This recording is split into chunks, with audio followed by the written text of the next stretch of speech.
And hello, everyone, and welcome back to Cyrus Webb Presents. While we're live here in Columbus, Ohio at the Werner House, I'm your host, Cyrus Webb. Glad you all could join us once again. For those tuning in on Amazon, welcome. If you guys are new to us on the Amazon platform, make sure you guys do hit that follow button. You'll see it either here in this corner or down below. You will also will see the book by our next guest. We're excited to welcome Sonyetta Grayson Anderson to our broadcast today. She's the author of this book, The Auntie That Always Changed Her Hair. You all can see my copy of it there. I have it highlighted for you guys on the Amazon side, so you can be able to get your own copy there. We're going to talk to Sonyetta not only about the writing of the book, but also the message that she hopes both boys and girls can be able to take away from it, as well as us adults as well. Sonyetta also has some other great projects. We're going to talk to her about that and let her tell you guys how to stay connected with her. We are in town, of course, as you know, for Colette Harrell's Writers Brunch that took place this weekend. Had an amazing time with Victoria Christopher Murray. Colette, thank you so much for inviting us here to Columbus. We also are simulcasting our broadcast. We welcome those tuning in on Facebook, LinkedIn, YouTube, X, and on Instagram. If you guys have any questions or comments for Sonyetta, hope you guys will put those in the chat as well. Sonyetta, thank you so much for the time. Really appreciate it. Oh, absolutely. Thanks for having me on, Cyrus. And thanks, Colette, for your amazing event as well. So, yes, I'm happy to be here. Well, look, the pleasure's definitely all mine, and congratulations on this book, The Auntie That Always Changed Her Hair. Now, when I first heard about the title of this book, Sonyetta, I think there are so many people who will buy the book just because they all have an auntie, a mom, a grandma that does exactly that. We're going to get more into the story here in a second, though. I want to first ask you, what has the experience been like for you to share this story and to see the response? Oh my gosh, it's been amazing. So Cyrus, exactly what you said. Like what I did before I actually put the book out is I sampled it with some friends, right? Colleagues, and they said exactly what you said, right? As a person of color, especially as a Black female, it was like, oh my gosh, because we do change our hair, whether it be, weaves, wigs, actual hairstyles, short, long, all of the things. And so it really resonated with them. And that's what they were saying, right? They're like, oh yes, I'm that auntie. Like everybody's like, I'm that auntie or I'm that mom, right? So yes, it's been pretty cool to see that other people can relate as well. Yeah. So is this a story that you always knew you wanted to write, or was it something that just came to you to say, you know what, I wonder where this will go? So funny story. This is actually inspired by a true story, Cyrus. Mm-hmm. So, I like to switch up my look. I'll say it that way, right? And so one day I actually went by my niece's, went to go and play with my niece. We used to play all the time, right? So it's not like she didn't know typically who I was, but that day I had on a little short number, very similar to the one I'm expressing with today. Uh-huh. And she didn't know who I was, Cyrus. So she was about 3 years old. I know. She was about 3 years old at the time, and I was like lightweight heartbroken because I was like, oh my goodness, you can tell our child just kind of, gazes like, who is this person that's with my uncle today? Right? And I'm like, So one, good girl. But two, I was like, you don't know who I am, Jelly? I was like, it's me, Auntie. And literally, just as, as the book says. And so, I went and took off the hat, the unit, and came back and was like, oh, So literally that night, I went home and penned the book, right? And so, of course, I went through a couple of different iterations because as I was sharing, people were like, oh, love the story, make it rhyme because it's a children's book. And I was like, okay, fair enough. Good feedback. Thanks, gang. So I went through those iterations to make sure that it does rhyme as it should for a children's book story. And then, it was a go from there. But that night I penned it. Wow. Yeah.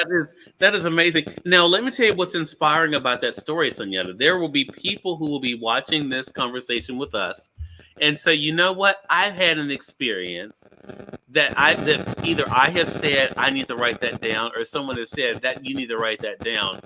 What is it that made you actually do it? Because you probably met people too who have said, I've always wanted to write a book. I've always wanted to write this story. What was it, do you think, that just prompted you to go ahead and go for it? So, I've been writing as long as I can remember, Cyrus, usually poems and stuff like that. But I've gone through my mom's things and seen greeting cards that I made for her in elementary school. So I like to kind of reflect on my feelings and kind of capture where I am in a given space or a given moment. And so for this one, it was just natural. Like literally, I just grab the pen. Like the red pen was the only one I could find. So in the bed, I'm just like scribbling away. I knew that I needed to capture it, and I hope that it would resonate with some other folks, or help someone tell a story, or maybe help someone teach their child how to identify people when their looks do change.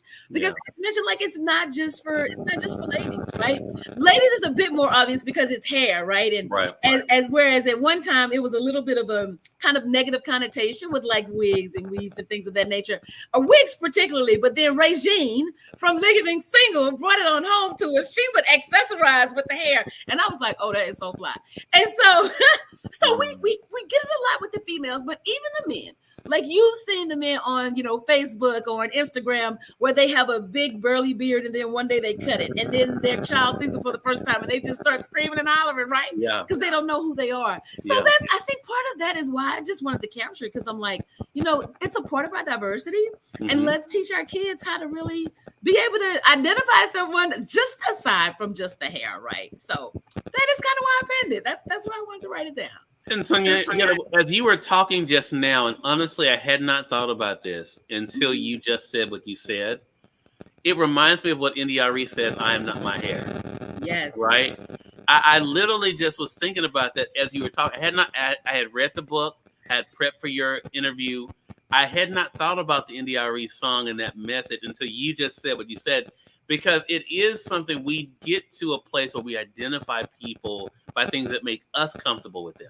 Yes. Right. So let's talk about that, because I love the way you're able to show this, even like I mentioned to you before we went live with the men, that, the way that just because you're used to seeing me a certain way does not make that the only way I can show up in the world.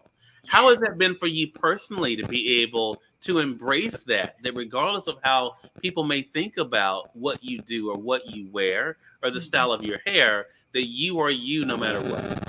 Oh, I love this question, Cyrus. And you just totally hit a place for me, because so I've worked in corporate America since I graduated, right? So I won't say how long. I don't want to date myself, but for some time, we'll just say for some time. Okay. And when I initially started, I had the perm, wore my hair straight, and I still do. I press it out, but I'm natural, underneath my hat. But it was a real decision and a real situation with me, Cyrus, when I decided to go natural. And the thing is, when I did the big chop, as they call it, where you kind of, sever all of the natural hair and you're just, just all natural. I mean, all of the processed hair, you're just all natural. Yeah. I cried when I got in the car after I chopped it all off, and I looked in the mirror for the first time and I cried, and I was like, oh my God, I cut off all my hair. And my husband, he was so supportive. He was like, baby, you look nice. I was like, I have a meatball on my head. So he went home and he shaped me up into a, jazzy little, flat top type. But when I got ready to go to work that Monday, I was like, oh my God, how am I going to be received? Right? Because that was totally part of my corporate demeanor. The way that I show up corporately, it was very much depressed and, fly away and the hair tuck and all the things, which is not bad. That too was a part of me, but it was for me embracing the new natural look. And then even when you cut it short initially, and you can kind of keep it very, groomed, as they say, as you start to grow it out and you start experiencing the new styles, I call them the which I love, right? Then it's a whole nother part of the process.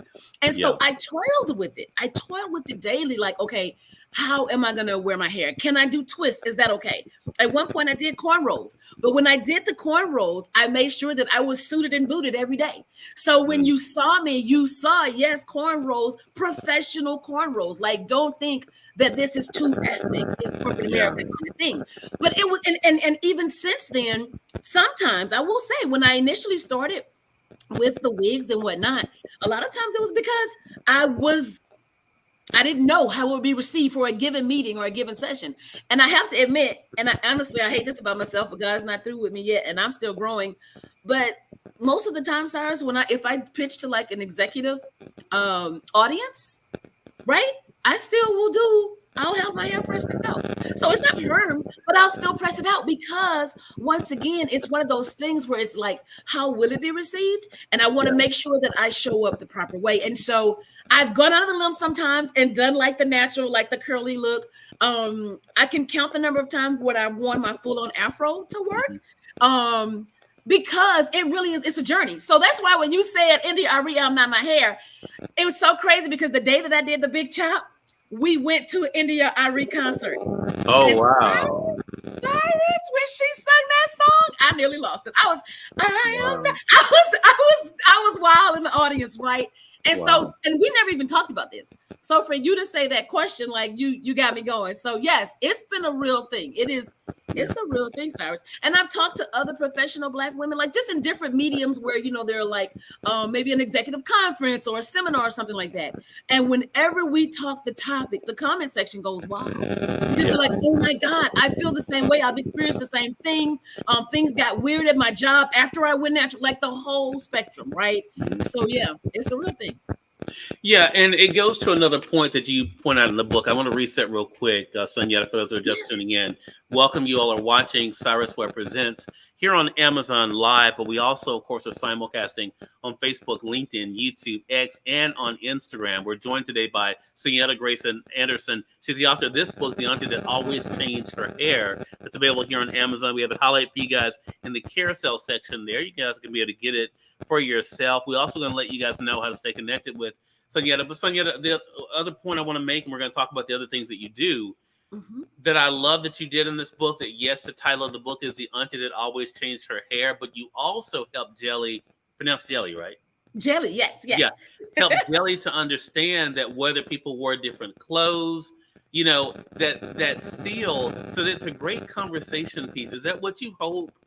Not only, of course, parents are to have with their kids, that someone may dress different than you, but it doesn't make them any less of who they are. Is that part of the conversation you want to have with children, as well as for us adults to remember that same thing? Oh, absolutely. Yes, that is absolutely part of the message.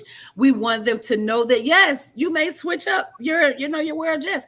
As frequently we have, the day job, day of dress, and then we have what am I putting on when I step outside, right? Yeah. Maybe to go out for an event or just to go to the grocery store. Like these things can be drastically different. And so part of the magic, right? We call it magic to make it fun for kids. But yes, was expressing that point. We show up differently. We can have many different diverse facets of ourselves. Sometimes I'm full on suit. Sometimes, I'm sneakers, right? Sometimes sundress. But yeah, all of these different things, we want the children to really be able to identify and say, hey, it's beyond the hair and what I have on currently, right? It's so much bigger than that. You can, identify by voice tones, right? You can identify, like I say in the book, isolate the face, right? Like, look at that. It's so many different ways that you can identify people. And so teaching them as a child, so they're not like, mommy, who is that? But instead, it's, oh, that's such and such, right? Or Daddy, who were you just talking to? And it's, oh, well, that was such and such. It's like, oh, and then maybe they know, oh, his hair is different today. So yes, part of all the education. Yes. Love that. Love that. Hello to you, Addie T. Going to be able to see you over there on Facebook. Hello to you on Instagram, to Nahid, joining us on the West Coast, as well as Melissa Bold. Thank you so much for being on with us as well. So outside of writing children's books, Sonyetta, you have other ventures you're involved in. Tell our audience about it. Yes. So recently available actually on, Roku, Apple, Google, Web is our app. It's called the La-Di-Da app. And that stands for African and Latino Americans Transatlantic Diaspora for the Arts. So a lot of words, yes, but essentially what it is content, right, that is available on our app that shows a different perspective, a different light on us. So frequently people of color, we are shown in the media in a less than positive way, right? Yeah. So, often it's drugs, it's killing, it's prostitution, it's just all of the negative things. And even if not that, it's, the only way we can make it out of a given situation, financial constraints is the NBA or the NFL or one of the things just mentioned. And to be clear, while that is part of us, absolutely. And there's no shaming there, right? But additionally, right, we are so much more, right? So we're doctors, we're lawyers, we're filmmakers, we're sommeliers, we're corporate engineers, we're architects, like we're poets, we're all the things, right? Authors.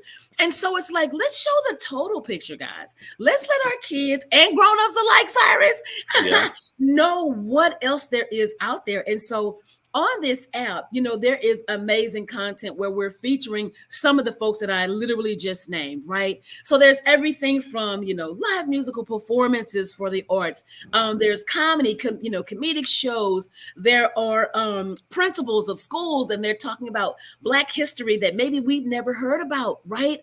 John P. Parker, who rescued slaves in part of the Underground Railroad, whereas we only hear about Harriet Tubman in school, right? Like there are so many different things. There's a wine show. Who is Mike Flo, who is a physician, a doctor, physician, sommelier, and rapper. And so he's given all of the wine 101s about how you smell, taste, experience wine. There are so many different things. We've got a international cuisine show. My husband actually does. So as we're going India, Italy, France, Jamaica, Virgin Islands, Louisiana, because that's where we're from, right? All the things, and really diving into the different types of food. I've got a show, Lati's Travelogue, where again, it's those same places. Yeah. It's those same places, but we're showing pictures of like the landmarks and the museum, and the hotels that you should stay at, restaurants you should try. So, and that's only a fraction. We've probably got about 50 shows out there now, Cyrus, and we're constantly building content. Yeah, we've got content that we've already shot, and it's just in post because it's so much, right, backed up. We're also talking with independent content creators, so those indie filmmakers. We're reaching out to those, they're reaching out to us to get additional content out there. So I would definitely say if there's anybody listening live who has content, you're an indie filmmaker, and hey, maybe you reached out to Netflix or Hallmark or wherever and tried to get your material on, but you weren't successful. Well, Aladi.app, we're here to celebrate you. So reach out to us, and we can look to get your content on the app. But again, it's Aladi.app. So it's space LA space T space DA space app. Aladi.app. And it's available on Roku, Apple App Store, Google Play Store, and the web. Love that.